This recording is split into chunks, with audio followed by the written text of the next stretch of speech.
copy ng K-pop. Fake fuck, nagpaparinig pa sa'yo na nanahimik. Say what, dapat dyan pinapakitaan ng tunay na rap. ASAP, ang lakas magtangkas netong bagitong naka-make up. Ano yan boy? Pick up, catch you boy. Peace up, noy, pag tinanggal mo kang parking boy. Mga homeboy, puro totoyo, walang pututoy. Sumisigaw, sayaw, unggoy, sayaw, unggoy. Ano yan? Oy, warrior fate, ang galing ha. Kung warrior, bakit di ka buki? Ba't parang gay siya? Mga fans yung underage, at sabat pa mema. Sa'kin kakikisalin sa ibang lingwahe, gets ba? King na mo ayan na total man, feeling king of hip-hop ka. Sure king nga lang, parang rich lang ng kanta mong tunog pang katulang. Anong sabi mo? Isa kang dragon, may kamukha kang dragon yung nasa Pokemon.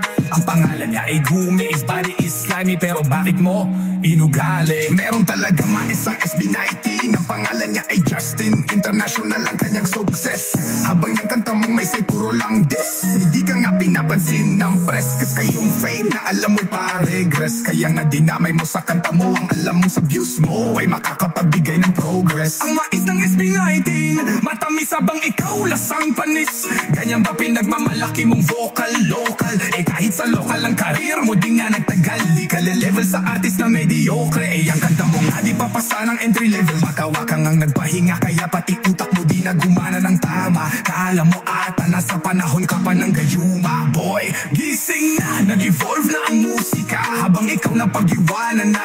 Gumawa ka pa ng track na di naman on track. Hilig mong gumawa ng pangarap, yun nga lang laging flop. Usad na abra, wala ka na sa panahon ng flip top. Fiber optic na ang wifi, di mo din ata alam na meron ng AI. Karbong kapil bako mo ng K-pop, bakit ikaw ba ang gumawa ng hip-hop?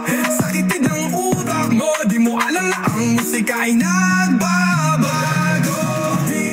Kasi kaya ng gaya mo, sabayan ng pagbabago.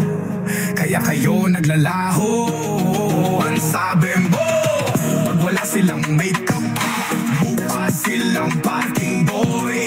Ang gwapo at talented naman nilang parking boy, habang ikaw outdated lang na koy. Puro baka mo totoy at walang putotoy. Baka mahihiyayang sa'yo na kasing size lang ng height mo boy.